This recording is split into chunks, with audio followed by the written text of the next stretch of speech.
Hey guys, I'm Ronan. Welcome to the channel. Larian Studios released their 1-year anniversary information about Baldur's Gate 3. I saw it pop up on Twitter and I figured why not react to it, because my channel is mainly about RPGs and things like that, and if you've been subscribed here for a while, you know I make Baldur's Gate 3 content. So let's go ahead and take a look at it. So first anniversary, 1 year after launch. Most importantly, 1.9 million players were turned into a cheese wheel. Okay. That's pretty cool. 3.5 million players got to visit the dinosaurs. 2 million players freed us from the colony. I'm surprised that's not actually higher, but I understand why, you know, because it's totally missable. If you don't know it, you can actually get them. And 377,000 people actually saved Alfira despite being a Dark Urge. Good job, guys. I didn't do that on my Dark Urge playthroughs at all. I always murdered her because I forgot to do it. Alright, so we had 141,660 brave souls completed honor mode. I'm happy to say I did it first try. It was really fun and it was really great to live stream that. And don't worry, once I do have my shift changed in October to where it's actually normal hours, I will be live streaming on a steady schedule again, multiple days a week. Well, let's see what it was. So honor mode, 76% of them deleted their save, while 24% of the people continued in custom mode. Those that continued in custom mode, I mean, why? The whole point of honor mode is to do it first try without dying. Having 1 million people end in defeat though, that's pretty crazy. I mean, that's a good percentage of people that like passed versus failed, so I'm happy I was one of those people.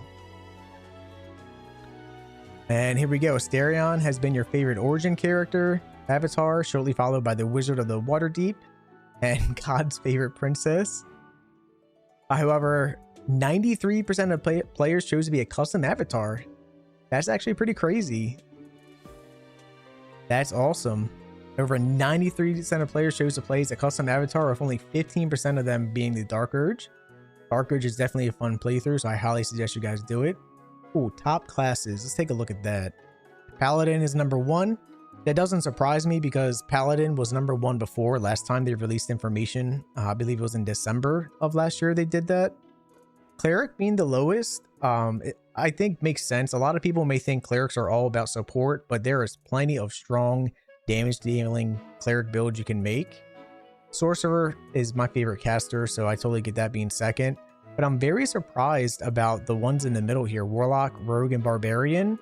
I thought they would have been higher than Fighter, since Fighter is pretty generic when it comes to being a class. I mean, you're just basically a warrior, like a martial class that hits people with weapons. Top race, Elf. Not surprised by that. Elves have great racials, especially Wood Elves. Getting that extra movement speed is huge and really useful for honor mode. Halfling being the lowest, and Gnome, not surprised at all. The lower movement speed does suck, and I'll be honest, they just don't look as cool. Dragonborn was what I was on my honor mode. Seeing that in the middle kind of makes sense. I'm surprised they aren't higher because they have really cool customizations. And Tieflings being 4th, I thought Tieflings for sure would have been top 2, so that's a little surprising to me. All right, so here we go. Romance options, guys. So we have over 75 million people did kisses, and of course Shadowheart was the number 1 of 27 million. No surprise there. Asterion number 2, awesome, because we know Asterion's pretty damn cool. Minthara came in last with only 169,937. That makes sense because essentially she was glitched early on in the first parts of like early release and things like that.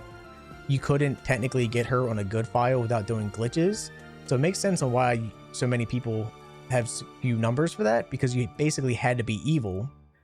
Now you can do it without being evil, but that was more of a recent thing compared to the early stages of the game's life when it was released to everybody. She needs to get those numbers up though. Minthara is awesome. She's my favorite character. So 32% players spent the night with Shadowheart. 13% players did Karlach, gave her a hot, time of Karlach. And 15.6% of the players slept alone. Good job having standards. I don't. And let's take a look at Act 3. So it says 48.8% of players experience Shadowheart's final romance scene. I did not. I never romanced Shadowheart once, so I'm not part of that group. People had dinner with Karlach. Good job, guys. And only 12% of people, almost 13%, had held hands with Lae'zel.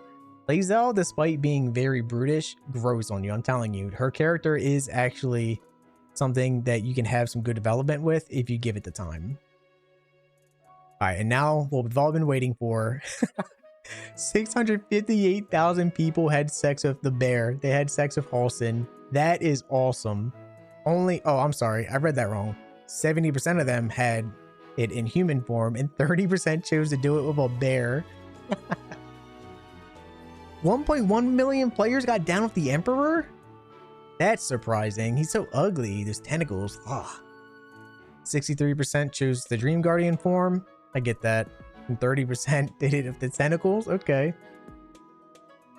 All right. Now here's looking at pets, it seems like.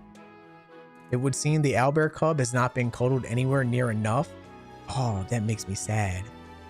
So Scratch had 120 million pets and scratches. Okay. Owlbear cub still had 41 million though. That's still a good amount. And only 141,660 attempted to pet His Majesty the cat. That's great. And then we have some more endings here. Looks like 100, or I'm sorry, I can't read, geez. 1,498 players hugged God Gale goodbye. I didn't. I never made him go God form. I did give a hug to Halsin though in my playthrough. That was really fun. Wow. Some of these are a lot lower than I thought. 54,000 players for Tara. I thought that would be higher because Gale was pretty popular, I thought. And then 2,185 chose to transform Tara into a hairless cat. Okay. All right, and now here is some more interesting. Oh, so they have top 3 character classes per race. Okay. So Dwarf was Paladin, Barbarian, and Fighter. That makes sense. I mean, when you think of dwarves, that's usually the type of archetype you think of. So that totally makes sense. Dragonborn Sorcerer. I'm so glad that made a lot of sense. That's what I did. My Frost Mage was a Frost Dragonborn Sorcerer. So that is so cool. Seeing them as Barbarian and Paladin, though, actually surprises me. Halfling Bards and Rogues naturally makes sense. Halfling Monk. Oh my, they're so tiny. Can they even punch someone? I guess they're crotch height, so they could get some nut shots in, maybe.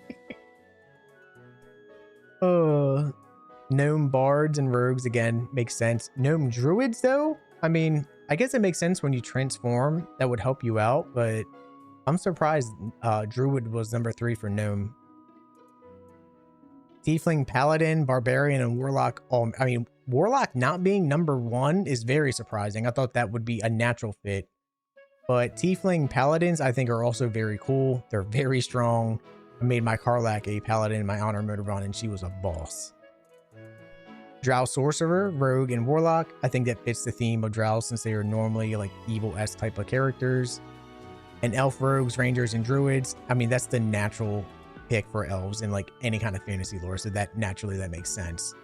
And Half-Elf is really hard to decide because, I mean, depends on what kind of Half-Elf you are. But being Sorcerer, Paladin, and Cleric kind of like fits all the archetypes, I guess you could say, since you are part human. Now we're talking about decisions. Ooh, here we go. Endings. 1.8 million players betrayed the Emperor. Okay. 329,000 players convinced Orpheus to stay alive as a Mind Flayer. I did not betray the Emperor. I actually stuck with him. 3.3 million players killed the Netherbrain. 200 of those had Gale blow himself up to do it. Weak. That is so weak. No, do it on Honor Mode and do it legit, guys. Come on, it's worth the struggle. And only 34 players playing as Avatar Lae'zel chose to kill themselves at the end. Wow. Well, to be fair, I imagine Lae'zel is a very unpopular character to play as origin character wise. So already your numbers for that are already low. But only 34 players choosing suicide? I mean, I thought Wow, like not even 100. That is very surprising.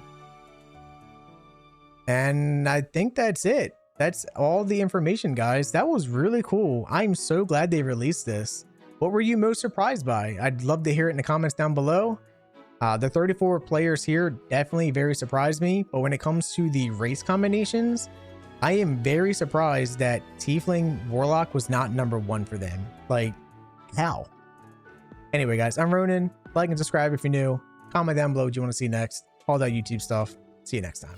I did want to say a big thank you, guys. I just hit 10K subscribers. Between the channel growing, finding out that I'm going to be a new father in February, and so much more, things have really turned in a great positive way for me, and I just want to say thank you. I really appreciate you, my viewers, and I really owe a lot to you guys encouraging me to continue.